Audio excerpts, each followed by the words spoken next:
آج سے چند مہینے پہلے ایک ہندو وزیر بیچارے نے کسی یورپین ملک میں کسی مباحثے میں یا کسی محفل میں کہہ دیا کہ ہندوؤں کے جہاز بھی ہوا میں اڑتے تھے ہزاروں سال پہلے۔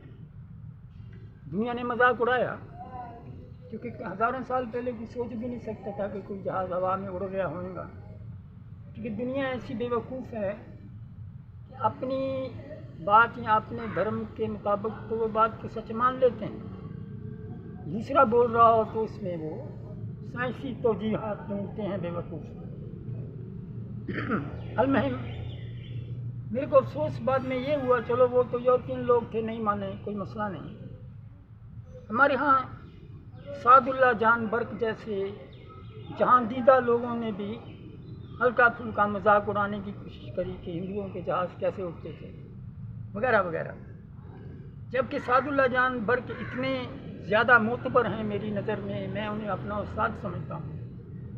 وہ اتنے معتبر ہیں کہ ان کے لکھے ہوئے ہر حرف کو ہم حتمی سمجھتے ہیں، بلکہ ان سے ہم رہنمائی لیتے ہیں کہ یہ سعد اللہ جان برق نے لکھا ہے تو بالکل صحیح لکھا ہو۔ ہیں ہی بہت جینیس لوگ، لیکن افسوس کہ ہندو کے معاملے میں کبھی کبھی ایسے ہی وہ زیادہ اوور ہو گئے، یا مذاق کا موڈ ہوگا، وہ ہیں بھی ایسے ہی دلچسپ آدمی لیکن ہیں سلجھیل۔ بہرحال تو میں نے سوچا کہ کیوں نہیں ہم کلیئر کرتے کہ ہندوؤں کے لکڑی کے جہاز اڑتے کیسے تھے، یا اندر کا جہاز یا راون کا یا وغیرہ وغیرہ۔ تو میں لوگوں کو بتانا چاہوں گا کہ اندر جو ہے وہ سورگ کا یعنی جنت کا دروگا ہے یا سردار ہے، بادشاہ ہے، اس کا جہاز تو اڑے گا، کیونکہ وہ خود بھی اڑ سکتے ہیں، لیکن تفریح کے لیے جہاز میں اڑ لیا۔ لکڑی کا جہاز ہے تو کیا ہو گیا، بھلے پنکھ نہیں لگے، پیٹرول نہیں ہے، اڑے گا۔ یا راون بھی ایک بہت شکتیمان، طاقتور اور سلجھل آدمی تھا، اس کا جہاز بھی تو اڑنا ہی تھا۔ چلیے کیسے اڑتے تھے، یہ بڑا آسان کام ہے اس کا حل نکالنا۔ اگر صرف مسلمانوں کو منوانا ہو تو بہت آسان ہے۔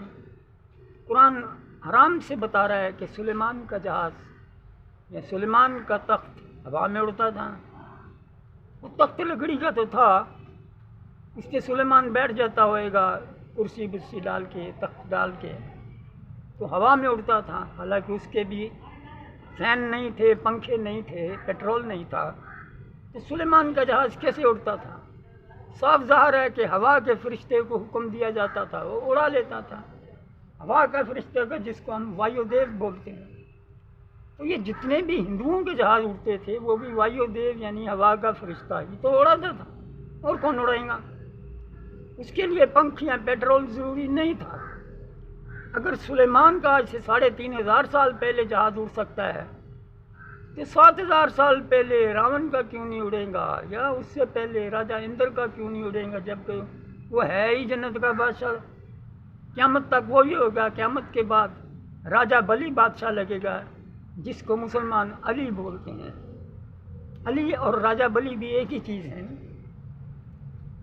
تو مسلمانوں کو منانا واقعی مسئلہ نہیں ہے، یہ میری بات کو کوئی دنیا کا مسلمان نہیں جھٹلا سکتا کہ سلیمان کا جب لکڑی کا جہاز اڑتا تھا تو وہ ہندوؤں کے بھی ضرور اڑتے ہوئے ہیں۔ لہذا یہ بے وقوفی ہے کہ صرف یک طرفہ فیصلہ دے دینا بغیر سوچے سمجھے، اور وہ بھی پڑھے لکھے لوگ ہوں جن کو پتہ بھی ہو کہ یہ دنیا میں ایسا ممکن ہے۔ قرآن کی بات کو تو میں سمجھتا ہوں کوئی نہیں جھٹلا سکتا۔ لہذا آئندہ کوئی بھی بے وقوف آدمی یہ کہنے کی کوشش نہیں کرے کہ ہندوؤں کے جہاز کیوں اڑتے تھے۔ اگر کسی کو اتنی زیادہ تکلیف ہو میرے سے کنٹیکٹ کرے تو میں اس کو بتاؤں کہ کیسے اڑتے تھے۔ انت فین والحب فین ظلموں لے دائمن معاک۔ ہری اوم۔